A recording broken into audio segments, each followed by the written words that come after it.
John Banks moved to Nashville in 2018, and since he has explored the nooks and crannies of Nashville battlefield, where the Union Army demolished the Army of the Tennessee on December 15th, 16th, 1864, in one of the most lopsided battles of the war.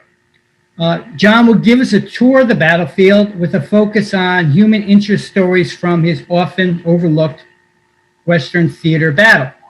Before moving to Nashville, John was a nutmegger, hopefully remembers that, living in Connecticut for 12 years, and authored 2 books about the Civil War soldiers from the Nutmeg State.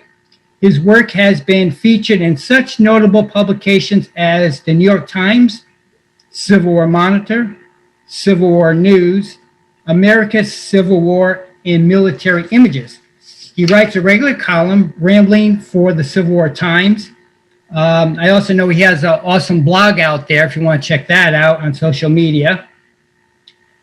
And let's see, John attended Mount Lebanon High School in PA and graduated from West Virginia University with a BA in journalism.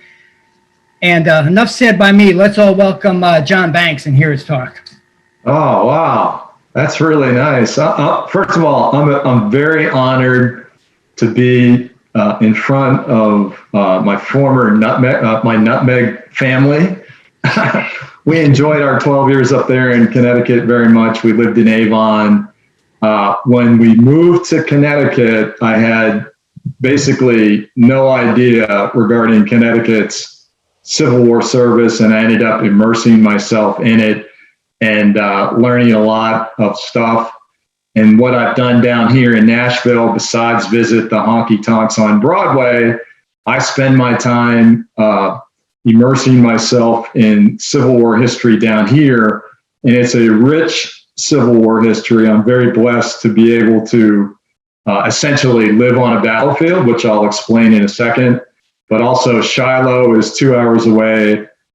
Missionary Ridge in Chattanooga is 2 hours away. Fort Pillow is 3 hours away for most people. For me, it's 2.5 hours away because I have a lead foot. Perryville is very close. So I've spent my time exploring all these battlefields and places. And when I go to these places, I'm looking for stories.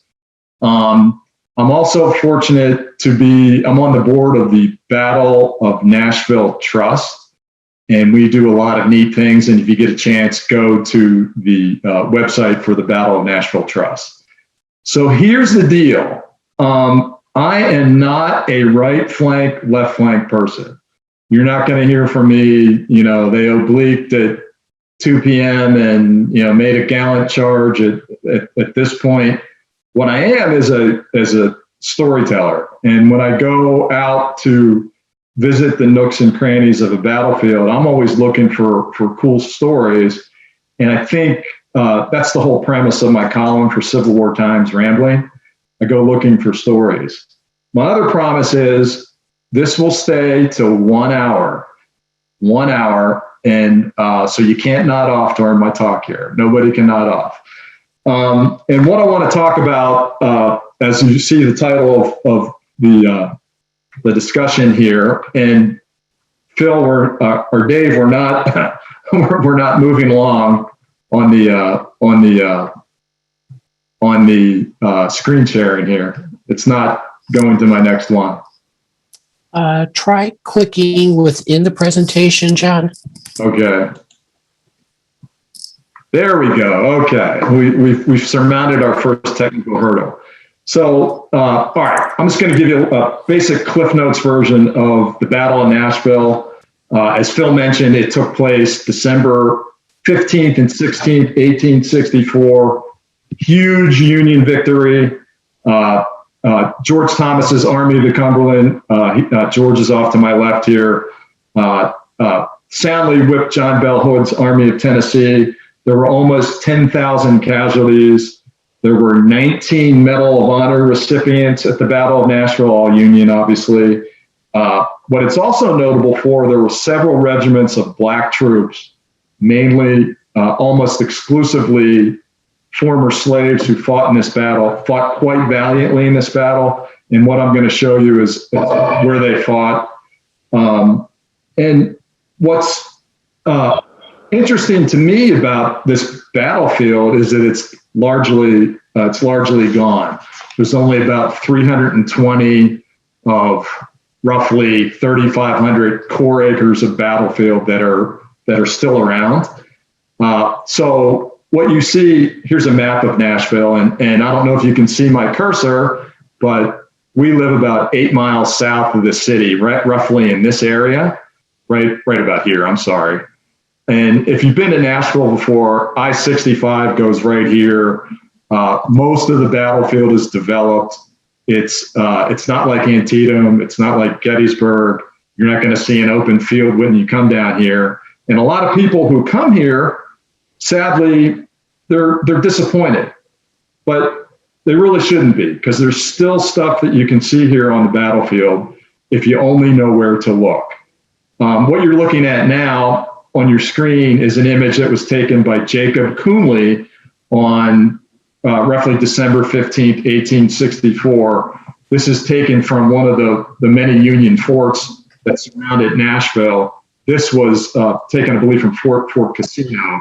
And you can see the Union troops, encampments, stacked rifles, etc. Here's what that scene looks like roughly today. It's all developed. And you're going to see a lot of that if you ever come to Nashville and see the battlefield. But there's plenty of stories around. As you go through the city, you'll see markers like this, denoting important elements of the battlefield. This sign in particular is next to a church on a busy road in Nashville. Here was John Schofield's jump-off point on Granny White Pike, one of the important military arteries that still exists today. As you can see, that's apartment buildings today. There's a wall that goes through one of the a farm wall that extends quite a way, several thousand yards. It winds through the Oak Hill section of Nashville, a very wealthy area with lots of mansions, and there's a sign that denotes the what took place there. The Confederate troops fought behind this on December 16th, 1864. So you see a lot of that. Here's Granny White Pike. A Confederate general, Henry Jackson, was captured here on the second day of the battle. This is my brother-in-law, Nels Jensen, who, when we go biking around Nashville frequently, we make stops. This is a witness tree from the battlefield that very few people had a clue about when they saw it. And there are some historic homes that are still here. This is Travelers Rest, which was John Bell Hood, the Army of Tennessee's commander's headquarters for part of the battle. That's still there, but it's in an area of town, right? The I-65 goes right down, probably a couple hundred yards away. On the other side is a huge residential area. So you'll see some historic houses exist. Most of them are all gone. Here is a wealthy neighborhood in the Green Hill section of Nashville. And what you're looking at here is one of the 5 redoubts, little forts that the Army of Tennessee under John Bell Hood had created prior to the battle on December 15th, 1864. Big house, big McMansion, battlefield. And that's pretty much what exists throughout what you'll see there. So here's my mission. I'm not going to tell you I'm not going to give you the right flank, left flank, blow by blow, but I'm going to tell some stories here, little vignettes that I find interesting, that I've kind of dug up over the last couple of years of living in Nashville. And one of my favorite stories is there are witness trees around Nashville that, from the battle, much like the witness tree that you'll see at Antietam next to Burnside Bridge, that are still on the field. Very few people know about them. And Jim Kay, who's the Battle of Nashville Trust president, has kind of served as my Nooks and Crannies Guide to all the witness trees that you can still see on the battlefield. And one of them happens to be behind this wall that snakes through that Oak Hill neighborhood that I showed you earlier. And on the opposite side of this, on the right side of the image, is where the Confederate Army, the Army of Tennessee, was situated on the second day of the battle. And right in the middle of a neighborhood, right next to a very nice house, is this tree, which is a witness tree to the battle. And Jim Kay told me that many of the witness trees on the battlefield were close by the fighting, and and he told me that you can recognize it by the top having been shot out. Well, my witness tree story is one day after a particularly violent storm swept through Nashville, I just happened to be driving down this street is where the witness tree is located, and I noticed a whole slew of limbs down from the tree, and I go, oh my God, I need to call Jim Kay up and let him know, because he lives right down the street. I go, Jim, the witness tree, there's a lot of the limbs down. He goes, let me call you right back. He knows the owner of the house, a young man who, he's young to me now, who went to Auburn. My one daughter went to Alabama, so we didn't get along too great. Actually, we did. I'm just kidding. And Jim arranged for us to go visit him. And it just so happened that a day later, this guy the owner of the house had some tree trimmers come over. Well, Jim Kay, the president of the Battle of Nashville Trust, is an avid relic hunter.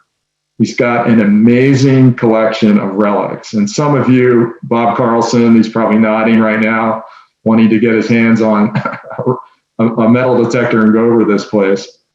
Jim Kay calls this guy up and goes, hey, can we come over and maybe grab some of those tree limbs from the tree to see if they have any metal in them? This tree was right behind the Confederate lines, behind that wall that you saw earlier. Union troops were coming toward us, advancing up that hill on December 16th, 1864. This tree is huge, 209 inches around. I don't know if there's any trees up there in Connecticut there might be one in Avon, I think, that very famous tree in Avon. So anyway, we meet the tree trimmers out there, and naturally, Jim Kay, there's Jim Kay right there, starts waving his magic wand over the tree limbs with the expectation that, man, there's going to be a ton of bullets in that tree. So he ends up waving his wand over his metal detector over several of these big, huge, massive chunks of tree. And he had probably about 5 or 6 of them carted away. I ended up getting this one. Okay. So then about a week or two later, Jim calls me up. He goes, I'm taking these tree trunks over to my vet. I'm going to have them all x-rayed. So we ended up taking these giant tree limbs and putting them on the x-ray machine at his vet. And it took a lot of effort to get these things into the veterinarian. Jim's expecting these things to light up and see lead in these things from the x-rays. One chunk, nothing. Another chunk, nothing. Another chunk, nothing. There was nothing in any of these trees. I have my chunk out in my garage here in my new house here in Nashville. I'm hoping to take my tree trunk over to get it cut up eventually, and I'm very hopeful that there's many bullets in this chunk of tree. And Jim does have his another piece of a tree that does have lead in it from another battlefield. So these things do end up. There could be a discovery of lead in one of these tree trunks. Maybe I'll eventually find that down the road. So that's a little vignette about the battlefield that I had to tell. I also want to tell the story of a horse. On the first day of the Battle of Nashville, Union troops under Sylvester Hill. That's this gentleman on the horse right here. Advanced on redoubt number 3, which is today, it's along Hillsborough Pike, a very well-developed area of Nashville called, there's a lot of mansions there. The battlefield itself is gone. There's one marker there that denotes what happened there. There's a church on this ground now. So I became familiar with this illustration of Sylvester Hill, an officer from Iowa who was killed on the first day of the Battle of Nashville. I was interested in his story. He was the father of 8 children from Iowa who died here December 15th, 1864. But I really became interested in the story of that horse. The horse, I found out, is named Dixie Bill. And here's Sylvester Hill right here. Dixie Bill had an interesting history in itself. The horse was originally owned by a Confederate rider who was killed at the Battle of Wilson's Creek in Missouri the previous year. Hill ends up getting this horse, and then he gets sick and he gives the horse to another Union commander. That commander is killed on the horse also. And then Sylvester Hill, he ends up riding a horse and he's killed. So Dixie Bill had 3 riders on the horse. All of them died. When the horse was offered to another soldier in the regiment or another officer, they wanted no part of the horse. So the chaplain ends up taking the horse back to Iowa. He offers the horse to Sylvester Hill's widow. She said, no, I don't want any part of it either. The chaplain ends up, after the war, he keeps the horse on his own. The horse ends up marching in veterans parades. And the horse actually lived until, I believe, 1883. When the horse dies, the chaplain who had the horse had the horse buried in Dixie Bill in his backyard with full military honors.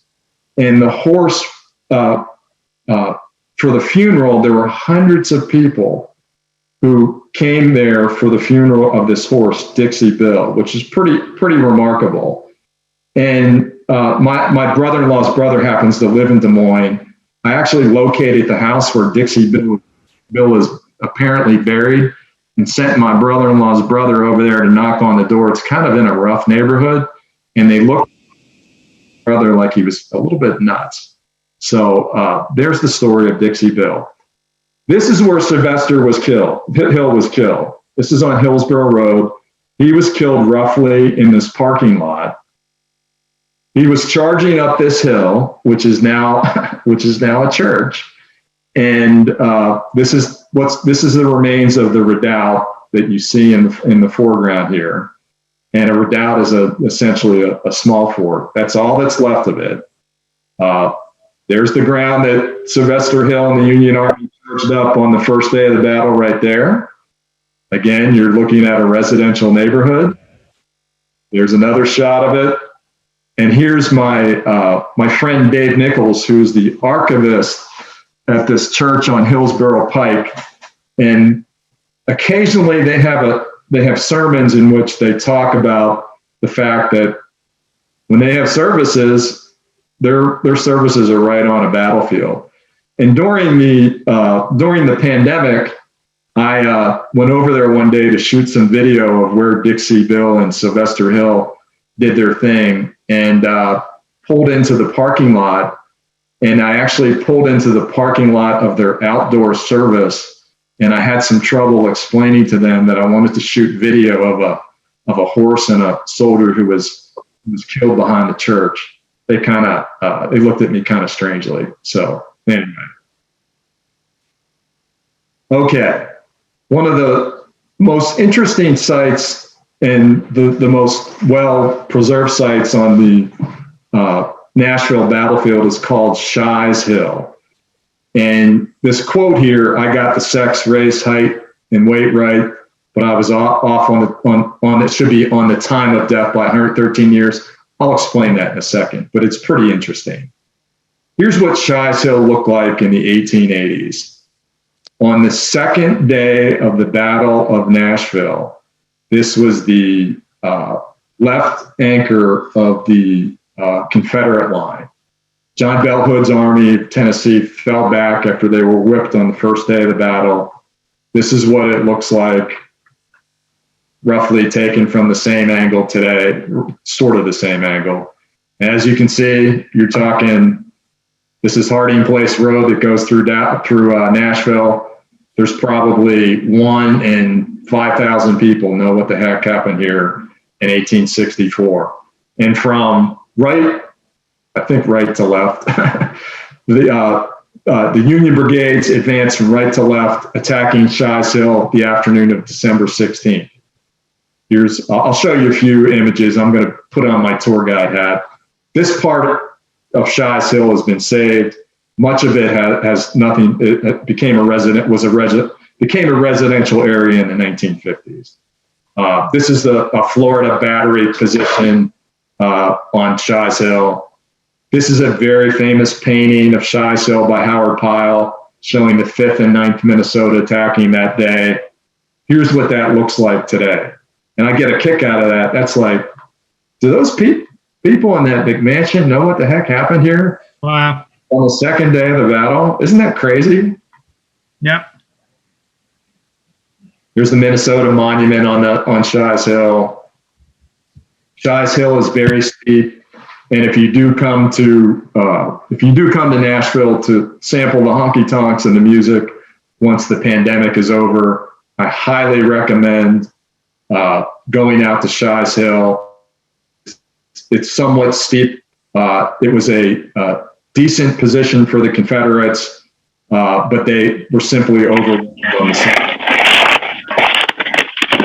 What's also cool about Shies Hill is that back in the 1960s, Hank Williams Jr., who was a very avid relic hunter, hunted up here. He's off to the right, and this is a gentleman whose name I forget right now, but was a member of the Jordanaires. I don't know if any of y'all know who the Jordanaires were back in the day. Apparently, one of a country group, I believe. Hank Williams Jr. I talked to one of Hank's high school pals who knows him well, who still relic hunts to this day. And he was telling me that he and Hank, who's off to the left right here, used to go out relic hunting on Shies Hill and elsewhere. They used to just find stuff laying on the ground. It was just really crazy. And sometimes at the crest of Shies Hill, animals lurk up top there too at some point. Here's the story I want to tell you about Shies Hill that I find kind of quirky and kind of wacky, frankly. This is Colonel William Shies. He was the 20th Tennessee Colonel, Southern side, Confederate side. Shies Hill is now named after him. In 1864, Shies Hill was called Compton Hill. The reason it's named Shies Hill today is that Bill Shies was killed on top Shies Hill by a point-blank headshot from a Union soldier. His body was recovered by the family, taken out to Franklin, Tennessee, which is roughly 18 miles south of Nashville. The body was buried in the backyard of this beautiful antebellum home, which I see on my weekend bike rides. His body ends up back here in a family graveyard. And this is my friend Abby, and that's her Great Dane River. Here's where the story gets wacky, and I think it's one of the crazy stories of the Civil War. It's around Christmas 1977. Abby's mother, who lived in the house at the time, they were having some work done on the house. There were some workers around the house, and they were doing their thing. Abby's mother goes out to the backyard, right there, what you're looking at. She sees a disturbed grave. There's a grave disturbed. Atop the grave is a man dressed in what she thought was a tuxedo, and dressed in a tuxedo. The head was placed somewhere else. The grave had been dug up, and Abby's mother, she told me, she goes, my mama was aghast. She couldn't believe it. So they end up calling the police. Eventually they bring in the coroner, and the coroner was wondering what the heck he had here, because he had a body. I have to read this. The body looked like it was dressed in a tuxedo, a white silk shirt, trousers partially laced up the side, black square-toed boots.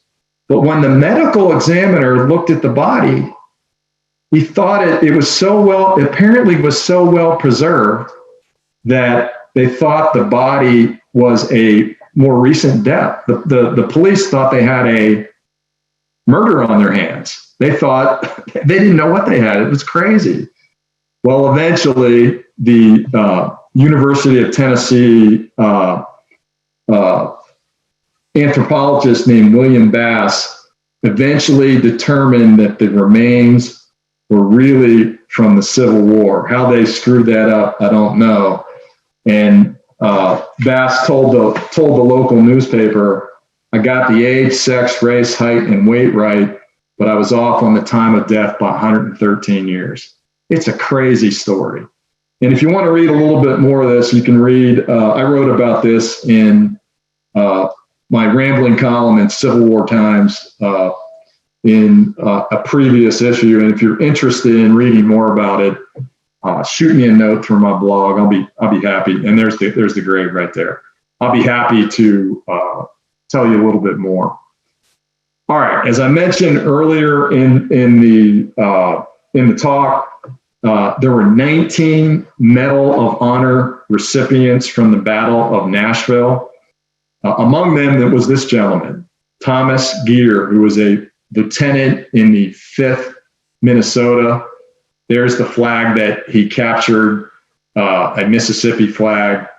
And they attacked, I'm not going to bore you with a map, they attacked down Granny White Pike on December 16th, 1864. They advanced through what now is a neighborhood. As you can see here, this is Granny White Pike. And if you ever come to Nashville, be sure to go its complete length. You'll see some rather impressive homes along this Granny White Pike. And you also see some remains of the old dry stack walls that do date to the battle. Here's where Confederate General Henry Jackson was captured.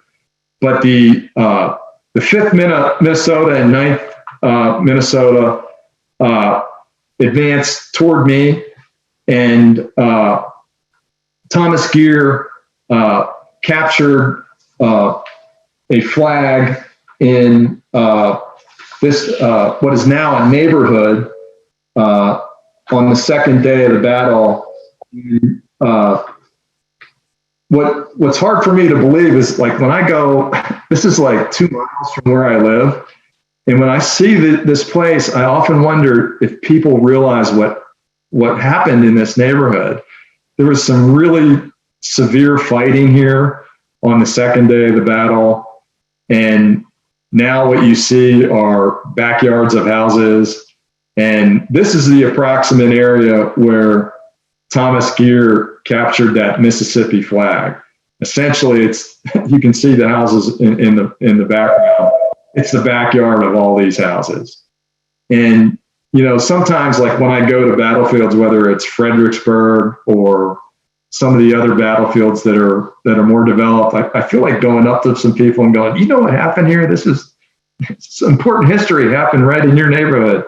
And for the most part, I found that people are largely unaware of what happened.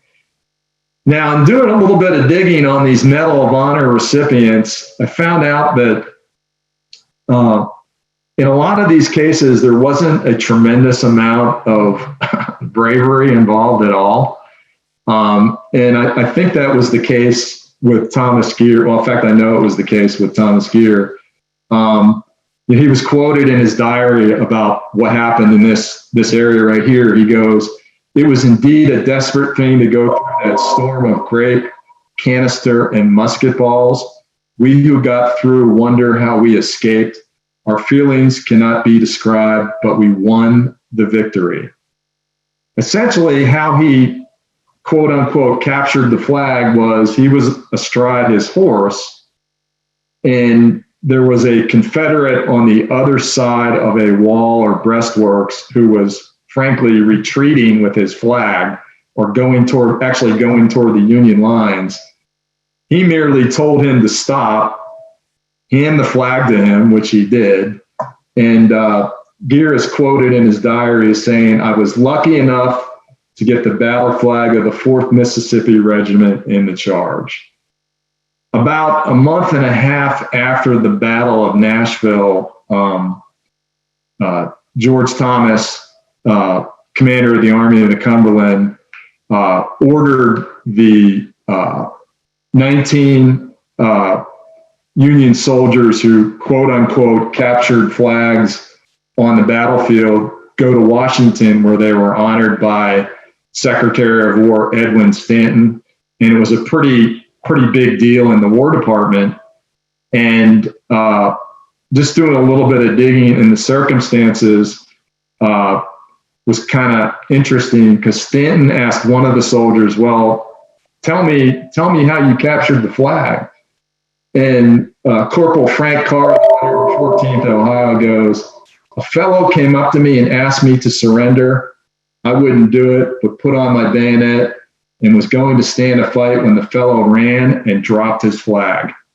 And for that, Frank Carr earned the Medal of Honor." So kind of crazy stuff there. And Dave, I'm happy to take some questions if anybody has them, if you guys like to do that. Certainly, if anybody has a question to John, either drop it into chat or raise your hand and we can unmute you. Yeah, John. Yes. George. Tom Gear from the 5th Minnesota. Yes. He may be a distant relative of mine. Really? That's interesting. I have relatives in Minnesota. And Okay. I know that one of them who was in the 1st Minnesota Regiment, which is my favorite regiment. He was right in the middle of things on the charge they made on the 2nd day of Gettysburg. Okay. His name was Lewis Gear. So Tom Gear in the 5th may very well be an ancestor. I might have to do some looking on that. In fact, if you can, bear with me here. You can send me the information. I'll give you my address. I'd be happy to. Yeah. If you go to my blog, there's a fairly lengthy story on Lieutenant Gear, G-E-R-E. Slightly different than your name, George, but right. It's part of the interesting. It's part of the family. Interesting. Okay. I'll look on your blog. Okay. There you go. Very good. Any John? other questions? I'm happy to take them during a brief intermission here. Yeah, John, we got a couple of questions, but first I need you to pick a number between 1 and 72. Roberto Clementi's number, 21. 21. All right.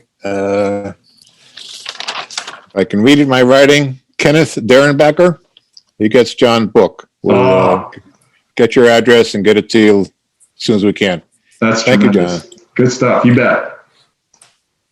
Any other questions while we take a quick mini break here? There are a couple of questions that have been typed in. Phil, you've been following them? Yeah, I have, there's one here from Richard Smith. How many acres was the original battlefield and how many are preserved today? That's a very good question. The battlefield essentially went from the Cumberland River from the Cumberland River over to what is now the industrial section of South Nashville. There were roughly 300 acres of roughly 3,500 core acres of battlefield that are you can see. There's also Fort Negley in Nashville, which has been substantially restored over the years. Still doesn't look like it did in 1864, but you can go there. It's roughly a mile from downtown. The Union Army occupied Nashville in March 1862, built several forts around the city. Fort Negley was the most imposing. But again, when you come to Nashville, you're not going to see the 40-acre cornfield or the bloody cornfield like you see at Antietam. That is long gone. John, there is a question from Bob Carlson. Do you have an educated guess about the probable diameter of the witness tree's main trunk at the time of the battle? No, but that's a good question. Not being an arborist, I would only be guessing, and if I don't know, I'm not going to give you a guess. I can't speculate. Much smaller, I would think. How's that? Good answer. All right, should I go on? Okay. Yeah. I will continue as your tour guide. All right, here's another part of the battlefield that is really not many people go to. It's in the industrial part of South Nashville. As I mentioned at the beginning of my talk, there were black troops. This was their first experience in a major battle during the war. They performed valiantly, although they were poorly led here at the Battle of Nashville. One of those areas is on the extreme left of they attacked on the extreme left of the extreme right, of the Confederate line at a place called Granbury's Lunette. And I've gotten to know, interestingly, one of the descendants of one of those soldiers. This is Gary Burke. He is a descendant of Peter Bailey, who served and survived the Battle of Nashville and served through the end of the war. What's interesting about Gary's story is when he was a kid, he had zero knowledge of his ancestor, zero knowledge. And he grew up in the very neighborhood or close by where his ancestor fought valiantly for the Union Army on December 15th, 1864. This was a small fort hastily put together, positioned by the Confederates called Granbury's Lunette. Here's Gary standing there. They fought, his ancestor fought through the railroad cut and into the railroad cut, many of them. This cut is much deeper than it was during the Civil War, but it's in the same position. And it seemed much like Gettysburg Railroad cut. This was a key point on the battlefield. Essentially, the black soldiers here were ambushed during the first day of the battle.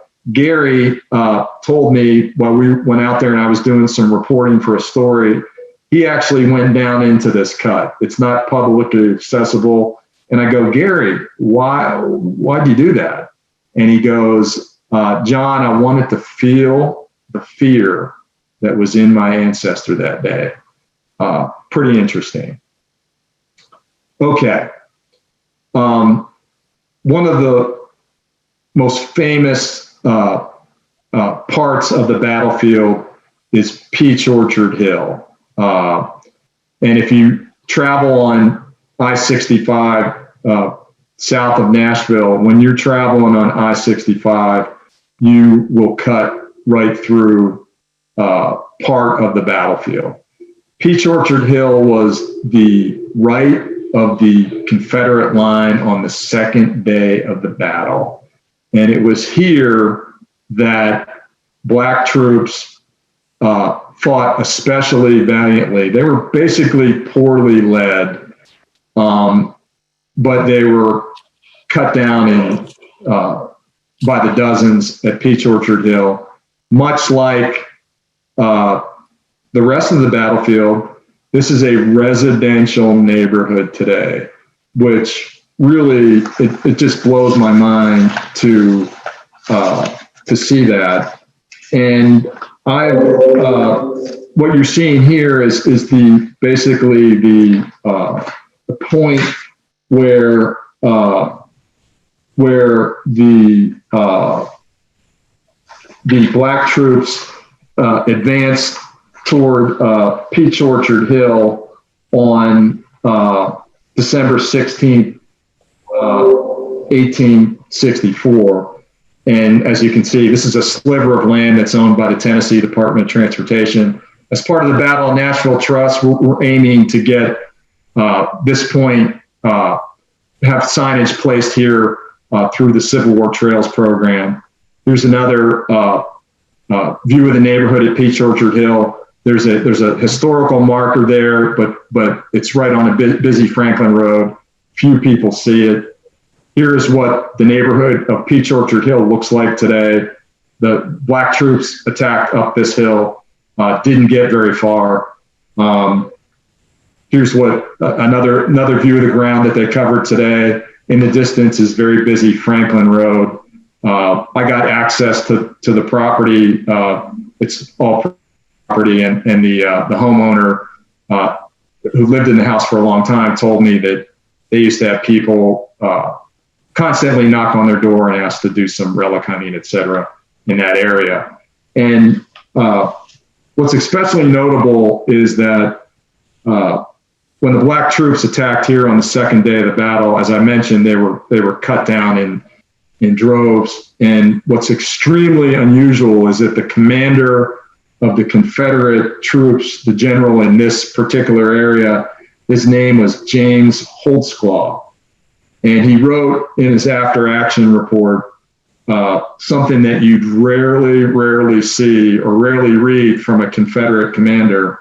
And this is after mainly troops in the 13th USCT attacked here. They suffered 55 dead among 220 casualties. Here's what Holtzclaw wrote in his report. He goes, placing a Negro brigade in front, they gallantly dashed up to the abattis, obstructions, 40 feet in front, and were killed by hundreds, he exaggerated. Pressed on by their white brethren in the rear, they continued to come up in masses to the abattis, but they only came to die. And then he ended his report by saying, I have seen most of the battlefields of the West, but never saw dead men thicker than in front of my two right regiments. And all that happened right here. And every time I go down Franklin Road, you know, I'm probably one of 5,000 people who ever even think that they're cutting through a battlefield. It's crazy. And, you know, the reason this battlefield is not preserved, by the way, is it was such a massive Confederate defeat. It was a huge Confederate loss. And if you've been to Franklin, which some of that battlefield has been preserved now, thankfully, or reclaimed, I should say. That battlefield too, the Bloody Plain where Hood's army advanced on November 30th, 1864, is now a neighborhood. It's gone. So anyway, what happened here and what the black troops did here is highly significant. They need to be, their service here needs to be noted. And I'm thankful to be part of a group that's making an effort to make that happen. It's really, really important. Okay, enough of the battlefield. A lot of times people ask me, well, what's out there? Are people still finding stuff? The answer is yes.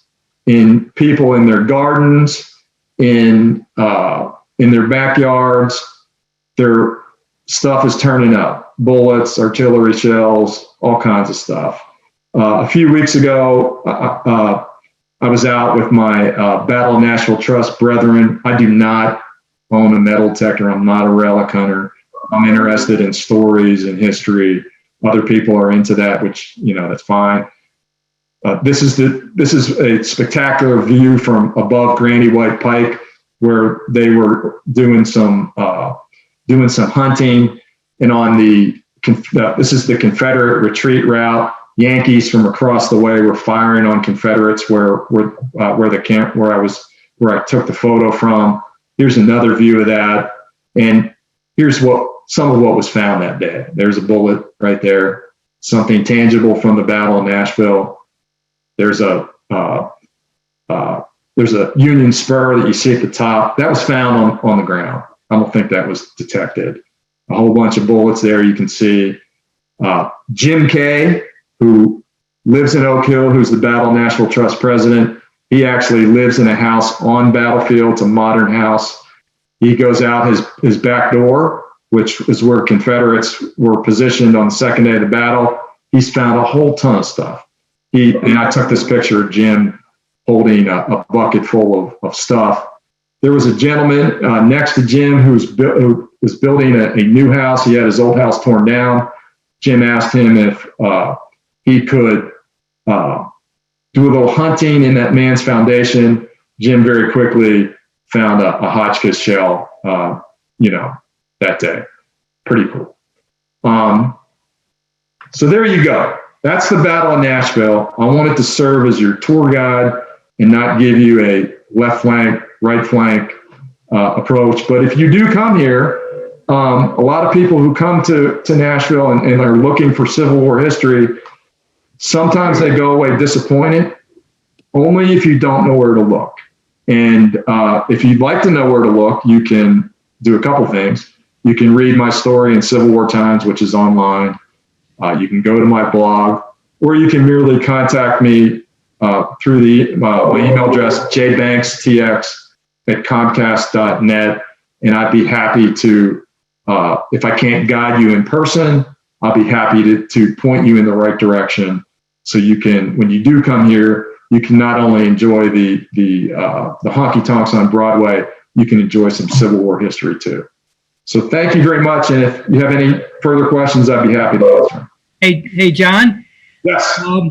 We have a question here from Joanne, and she's saying, John, we live in an area of Waterbury, Connecticut, which has Peach Orchard Road, but there was never a peach orchard here.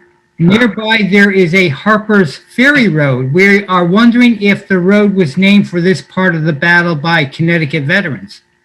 That might be, if I don't know, I'm not going to say I do. So I don't know, but I do know this, that every trip I took down to Antietam when I lived in Connecticut, which were many, and I'd go past Harper's Ferry Road, I'd wonder the same thing. I don't know. Maybe if you do some digging in newspapers.com and, or go to the local historical site, I bet you they do know. I would not be surprised if that's the case. Hey, Bob, you still there, Bob? Are you unmuted? Yeah, Phil, there's a question from Susan Roach. Was the head of the corpse ever located?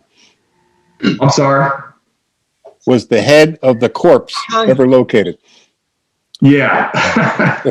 It disintegrated eventually. It was found in the grave.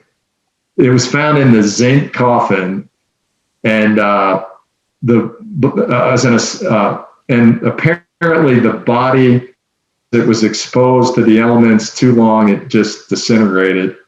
It's kind of a gruesome story. I don't mean to gross anybody out. And the William Shaw was reburied with appropriate honors in a grave I don't think anybody's going to access anytime soon. So. The coffin that he was in, it was in one of those sealed metal coffins with the viewing portal. It was at Travelers Rest, and they moved it to the museum over at Franklin. So you can see it there, and it's pretty interesting. And they do have an X-ray of Shy's head, or a picture of his skull that I'm sure you've seen, John. Yeah. That there was some real heavy damage done by whatever hit him in the head. Yeah, I've actually seen that. He was, according to, there was speculation that he was nailed to a tree with a bayonet, but I am assured by the leading expert on William Shaw's death that didn't happen. But he was, his skull showed clearly that he was shot. Not in the head. Yeah, point blank. Yeah. Yeah, one of the reasons the coroner was so off was because he had been embalmed, and the embalming method really, especially in that sealed coffin, which had been busted open when they vandalized the grave. The body had been embalmed, and it had apparently been quite a good job. I think they used a lot of arsenic on him. Yes, exactly. And the person who, nobody was ever arrested for robbing that grave, but I am told it was one person. I don't have a name, nor would I reveal it here. So. Hey, Bob. Bob O'Brien. Yeah, I think there was a question, but I think Dave has answered it. Yeah, Someone now- was asking the name of your blog, John, so I'll let My you. name it's a very complicated name. It's John Banks's Civil War blog. And if you put John Banks and Civil War, a whole bunch of stuff will show up. Most of it, hopefully, is decent. And we've posted that link. Yeah. Hey, Bob, let's raffle off. We have a book to raffle off. Okay, got one more question, Phil, from Luke Katie. All right. How fast was the bullet that killed Mr. Williams Shy? How fast was it? Yeah. Oh, boy. It was very fast. That's Probably, enough. it was probably a pistol shot. Yeah, Phil. Yeah, go ahead, Phil. I have the list still here. Okay. John, our round table, we're going to raffle off a book, another Civil War book tonight, and we're going to let you go ahead and pick out another number. What was the range of the numbers, Bob? Between 1 and 1 to 72, although some people might have left, but we'll just deal with it. In honor of Bob O'Brien, who's a baseball fan, I'll go 35 for Manny Sangan, former Pirate great. All right. Okay, so John, I'm going to do a, number 35, John? Yeah. Well, you just chose your, now I forgot what he's called. But anyway, it's Mr. Carlson, Mr. Peanut Butter Sandwiches. Bob Carlson. I'm not a member of the round table, so I'll defer. It doesn't matter, Bob. We have Oh, really? 70 people here, and only a small percentage actually are. Anyone that comes is eligible to prize, and you won. So Thank you, You got gentlemen. so And we have lots of books. I'll sign it and devalue it if it's one of mine. John, I'm going to do a PowerPoint probably in March or April on a couple of Pittsburgh Pirates from the early 50s. So Oh, nice. Get Ralph I'll give you Kiner in notice there. of that. Their name is Tremendous. O'Brien, but they're no relation. But I think it's a fascinating story, so I'll make That's sure you awesome. get notice of it. Yeah. That's awesome. John Banks, my name's Lisa Delahanty, and I am from Pittsburgh. Oh, yes. I work for the Baldwin Whitehall School District, so we are competitors of Mount Yeah. Lebanon. Yes. I lived on 321 Old Farm Road, right down the, right across the border from Baldwin. So I know. Yeah, real close, real close. But I really liked your Pittsburgh Pirates picks. I just wanted to say well, thank you. Oh, yeah, that's tremendous. Anytime a Pittsburgher is on the call, on the Zoom calls is a good thing. yeah, John, Scott Howard making a comment. Thank you for a great presentation. And I have to You're second that. very It welcome. was a phenomenal and just an extremely very interesting talk tonight. So enjoyable. Awesome. That's great. That's good. That makes me feel good. Do we Hey, have John, any more questions? Anybody can pull it up? Mick Bedard wants to know, you did a great job on Antietam hospitals. Any comments on Nashville-related hospitals? Yeah, that's a good one. I wrote about if you it's online. If you Google Rambling and Presbyterian Church, Oh, there's the cat. there's a church in downtown Nashville that was a hospital number 8, Jack, and you always make you can still see it. And if you go on my blog, there's a couple vignettes that I've written about it. It's very cool to see this old.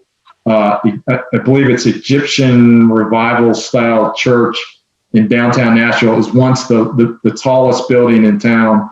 It's still there. It's 3 blocks up from the Honky Tonks on Broadway, and it's really neat to see. It. So yeah, I've done some digging on Nashville hospitals. I need to write some more because it's really interesting to me. John, I'm going to kick out of your article in the last similar times. You and your brother-in-law and your weekend bike ride. I get a kick out of that one. I appreciate that. Check out the next issue for one of my favorite. I'm going to give a plug here, Bob, if that's okay. For one of my favorite stories I've written about in Missouri last month. Helen Jackson died. She was 101 years old. At 17, she was married to a 93-year-old Civil War veteran. Oh my God. That wasn't uncommon back then. I've written the story of Helen Jackson in more depth than I think you're going to see anywhere else. And her best friend was her pastor, who she revealed the secret of her marriage to her pastor, who was 35 at the time. In 2017, she kept the secret for 81 years. So it's a pretty remarkable. Her story is really pretty remarkable. I just picked up that issue the other day, so that'll be fun to read. Okay.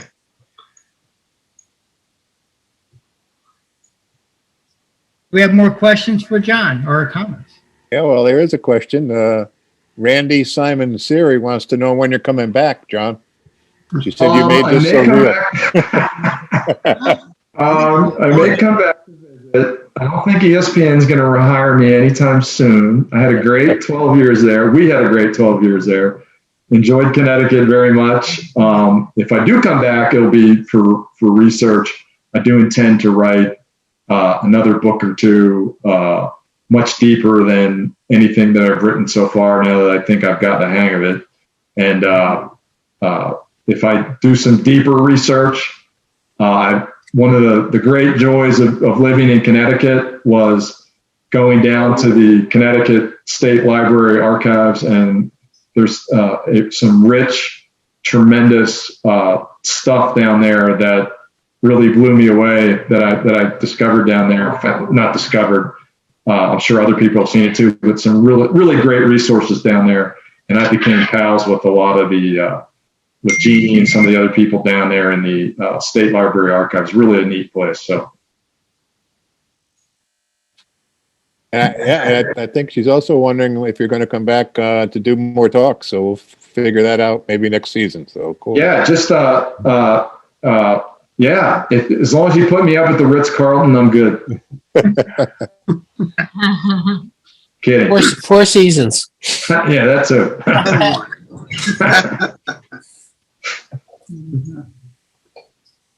Okay. Thanks, John. It's good to see you again. Thank you Thank so you for having much. me. You guys have been great. Thank you, John. Enjoyed it. I have a soft spot in my heart for all the nutmeggers. Good to see you, John. So we looked Thanks very much, John. Excellent job. Okay, my friends. Take care. Have a good night.